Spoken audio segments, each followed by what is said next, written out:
आजूबाजू विचार का नहीं वो सिर्फ सामान बेचना आता है। हाँ, उसके अलावा उसे कुछ नहीं आता। हम आज नासिक के चांदवड़ में हूँ।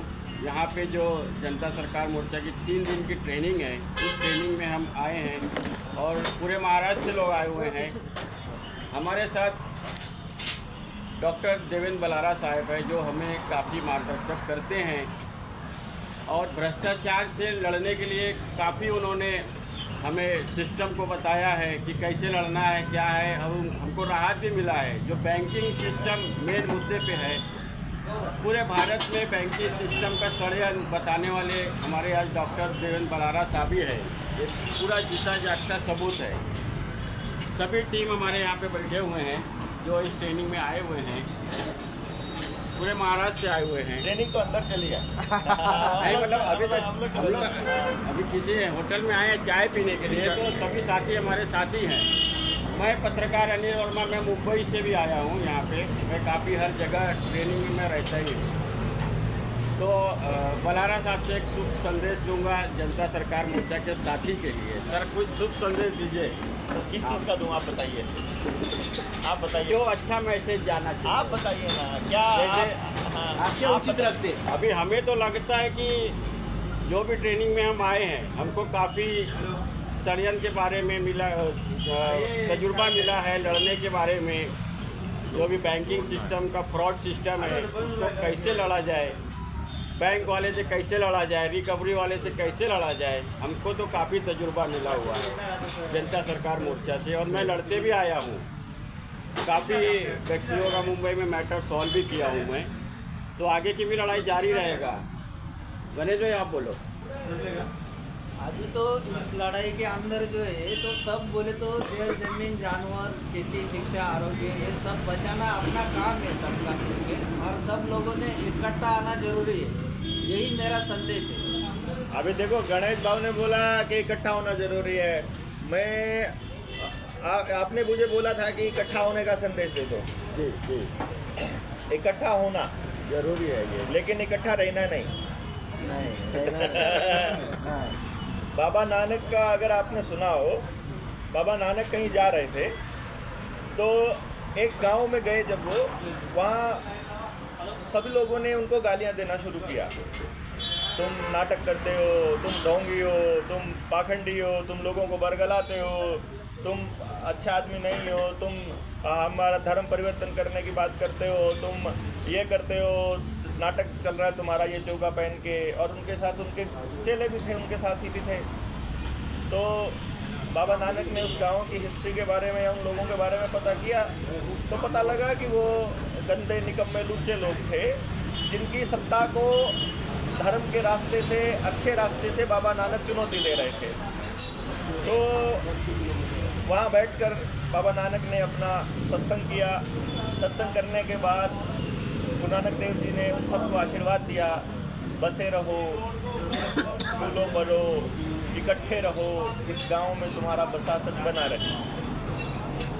ऐसा करके वो उनके जो साथ में थे, उनके शिष्य, वो बड़े अचरज मान गए कि यार ऐसा कैसे, मतलब ना बाबा जी इनको कुछ डांटा नहीं, कुछ कहा नहीं। तो ऐसा करते करते वो अपनी यात्रा थी, यात्रा करने वाले लोग वो आगे चले गए अगले किसी गांव में। कहीं पर लोगों ने बड़ा सत्कार किया, बड़ा आदर मान किया, लोग चरणों में पिट गए। उनको क्या चाहिए, बस बाबा नानक को चाहिए क्या, बस उनकी हर चीज़ का ख्याल रखा। और जब सब चीज़ें हो गई, सत्संग किया वैसे ही जैसे पिछले गांव में किया था। और सारे सत्संग के बाद में लास्ट में जब उन सब लोगों को बिठाया और सबको कहा कि तुम सब उजड़ जाओ, परमात्मा करे कि तुम सब उजड़ जाओ। वो वहाँ से निकले तो बाबा नानक के शिष्यों ने कहा, बाबा ये तो आप गलत कर रहे हैं। बोले क्या हुआ? आपने जो गंदे लोग थे उनको कहा कि तुम बसो, और जो अच्छे लोग थे उनको बोला कि तुम उजड़ जाओ। तो बाबा बोले कि देखो ऐसा है, अच्छाई जितनी ज़्यादा फैले उतना अच्छा है। ये उजड़ के कोई महाराष्ट्र जाएगा, कोई पंजाब जाएगा, कोई तमिलनाडु जाएगा तो अच्छा ही फैलाएगा, बुरा आदमी जाएगा तो बुरा ही फैलाएगा। तो मैंने बुरों को बोल दिया तुम बसे रहो यहीं पर, तुमको यहीं पैसा मिल जाएगा, यहीं दौलत मिल जाएगी, यहीं सोना मिल जाएगा, यहीं तुम्हें सब कुछ यहीं मिल जाएगा, तो तुम यहाँ बसे रहो। और जो अच्छे लोग हैं वो उजड़े रहो। उनका उजड़े रहने में समाज की भलाई है। तो जो अच्छे लोग हैं जनता सरकार मोर्चा के, उनको इकट्ठा दिखने की भी ज़रूरत नहीं है, इकट्ठा रहने की भी जरूरत नहीं है, बस वो इकट्ठे होने चाहिए, दिखे बेशक ना। तो मैं कहता हूँ उजड़ जाओ, सब उजड़ जाओ, सब बिखर जाओ पूरे देश के अंदर और अपनी इस बात को फैलाने के लिए चल जाओ। तो कभी इकट्ठे नहीं रहना है तुमने, इकट्ठे रहना नहीं है, क्योंकि इकट्ठे रहने से क्या होगा, सबकी स्पीड, सबकी कैपेसिटी, सबकी एफिशिएंसी घट जाएगी। आप मेरी स्पीड जितनी है मुझे उतनी स्पीड से दौड़ने दो, मुझे उसके लिए अगर बीच में प्यास लगे पानी दे दो, बस खाली, कुछ नहीं।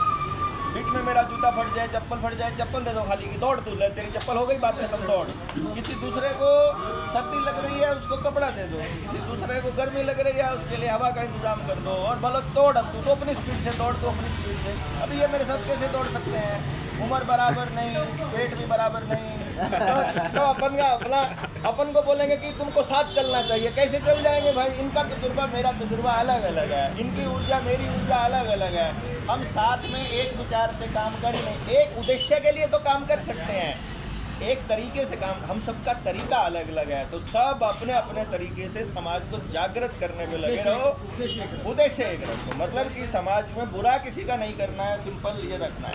कुछ लोगों ने मोर्चे की ट्रेनिंग कल खराब करने की कोशिश की थी, उनका जो असफल प्रयास था, यहाँ की जनता ने बड़े ज़बरदस्त तरीके से करके उनको खदेड़ दिया, वो भाग गए।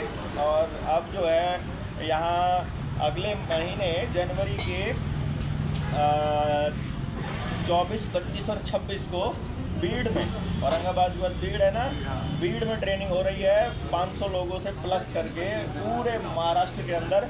और मैंने अभी देखा हमारी जो सबसे बड़ी गलती क्या है गणेश भाई, मैं अभी आ रहा था तो एक बाइक वाला गया, आ गया अभी, फिर दूसरा बाइक वाला वो मेरी तरफ ऐसे देख रहा था, वो आगे से घुमा के लाए, बोले बल्लारन जी। मैंने कहा हाँ भाई, आप पैदल कैसे? मैंने कहा सब छोड़ गए, मैं अकेला रह गया। तो बोले मैं छोड़ के आता हूँ।